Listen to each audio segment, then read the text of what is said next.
نہیں، پاکستان تحریک انصاف کی تو مشکلات میں کئی گنا اضافہ آپ کو آنے والے دنوں میں جو ہے وہ دیکھنے کو ملے گا۔ پارٹی کے تتر بتر ہونے کے امکانات بہت روشن ہیں۔ پارٹی کو خیر آباد کہنے والوں کی جو ہے وہ تعداد میں اور ہیوی ویٹس کی جو تعداد میں اضافہ دیکھنے کو مل سکتا ہے۔ پاکستان تحریک انصاف کو جیسے ابھی تو نظر آ رہا ہے کہ محمد زبیر صاحب شامل ہو رہے ہیں،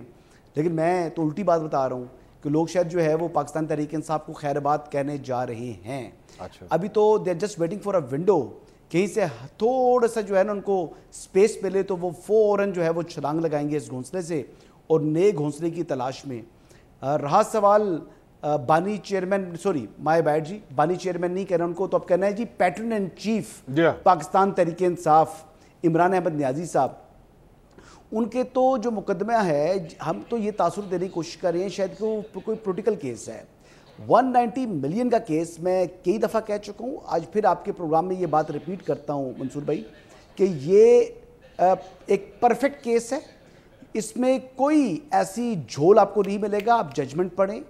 اور اس میں ان کی کرپشن اور کرپٹ پریکٹس جو ہے وہ اسٹیبلش ہوئی ہے۔ جب یہ تمام کی تمام چیزیں اسٹیبلش ہوتی ہیں تو پھر اس کیس میں عمران خان صاحب کی رہائی کا بظاہر دور دور تک کوئی امکان دکھائی نہیں دیتا۔ ہاں، کوئی ایکسٹرا آرڈنری قسم کی ماضی کی طرح کوئی سہولت کاری مل جائے یا ہمارا کوئی ڈنڈے کا زور آ جائے تو عمران خان صاحب کی رہائی اس پر ہو جائے تو ایک الگ بات ہے، لیکن قانونی تقاضوں کو اگر پورا کیا جائے اور بالکل سٹرکٹلی قانون کے جو ہے وہ کے اوپر عمل ہو تو عمران خان صاحب کی رہائی حسن بھائی 2025 میں کیا 26 میں بھی نہیں ہونی۔ حسن بھائی حسن بھائی اصل بات یہ ہے کہ پاکستان کی تاریخ اگر آپ اٹھا کے دیکھیں تو معجزات ہوتے ہیں سر، یہاں پہ ڈیلے ہوتی ہیں پیچھے، جس طرح ابھی تھوڑی دیر پہلے منیب بھائی کہہ رہے تھے کہ جدوں ہونا ہے تو تانوں پتہ بھی نہیں لگنا ہے کی ہو گیا، ٹھیک ہے؟ تو اس وجہ سے لوگ جو ہیں وہ ہر 2 ہفتے بعد 3 ہفتے بعد کوئی نہ کوئی نیا ماڈل، کوئی نہ کوئی سستی چیز مارکیٹ کے اندر لے کر آتے ہیں کہ لیں جناب پہلے سے بھی بہتر، پہلے سے بھی تگڑا، ٹھیک ہے؟ اس وجہ سے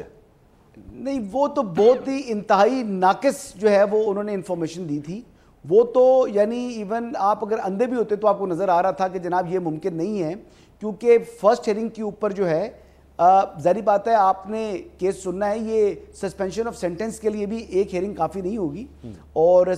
جو لانگ سینٹنس ہوتی ہے 14 ایئرز امپریزنمنٹ، یہ کہاں سسپینڈ ہوتی ہے جی؟ یہ 99.9% جو ہے نا یہ مین اپیل میں اگر جو ہے وہ کیس سنا جائے گا تو اس میں فیصلہ ہوگا، ورنہ یہ لانگ سینٹنس ججز ہائی کورٹ کے اندر بھی اس کو سسپینڈ نہیں کرتے۔ اگر 5 سال تک کی سزا ہو تو اس کے سسپینڈ ہونے کے امکانات ہوتے ہیں، پہلی بات تو یہ۔ دوسری چیز یہ ہے کہ آنے والے دنوں میں پاکستان تحریک انصاف کے لیے مشکلات ہیں۔ عمر ایوب صاحب اب جو ہے وہ اپنی خیر منائیں، وہ ان کے بے چین ہونے کا وقت ہے جی، اور اگر میں غلط نہیں ہوں تو کسی حد تک ان کے بعد پنجاب سے اگر کوئی شخص ہیں تو وہ شیخ وقاص اکرم صاحب ہیں، ان کے بھی بے چین ہونے کا وقت جو ہے وہ آپ سمجھیں کہ قریب ہے، ابھی آیا نہیں ہے، قریب سمجھیں کہ بجٹ کے بعد شاید ان کے بھی بے چین ہونے کا وقت آ جائے۔ سو خبریں تو بڑی ہیں، معلومات انفارمیشن بھی اللہ کا شکر ہے میرے پاس موجود ہے، لیکن بہت سی باتیں انشاءاللہ وقت آنے پر بتاؤں گا۔ ابھی ہنٹ میں نے آپ کو دے دی ہے، اور بہت بڑے بڑے لوگ، بڑے بڑے نام یہاں اس پارٹی کو چھوڑنے کو تیار ہیں، آگے سے سبجیکٹ ٹو کہ آگے کوئی ان کو کوئی جگہ سپیس ملے، وہ سپیس نہیں مل رہی، اور سپیس اس وقت نہیں ہے تو ان لوگوں کی ایکسیپٹنس نہیں ہو رہی۔ یہ لوگ تو تیار بیٹھے ہوئے ہیں، اب یہ کہہ دینا جی کہ یہ لوگ تیار نہیں ہیں، اس ٹائم عمران خان کو کون چھوڑے گا، تو میرے خیال سے کچھ نہ کچھ لوگ تو ضرور چھوڑیں گے۔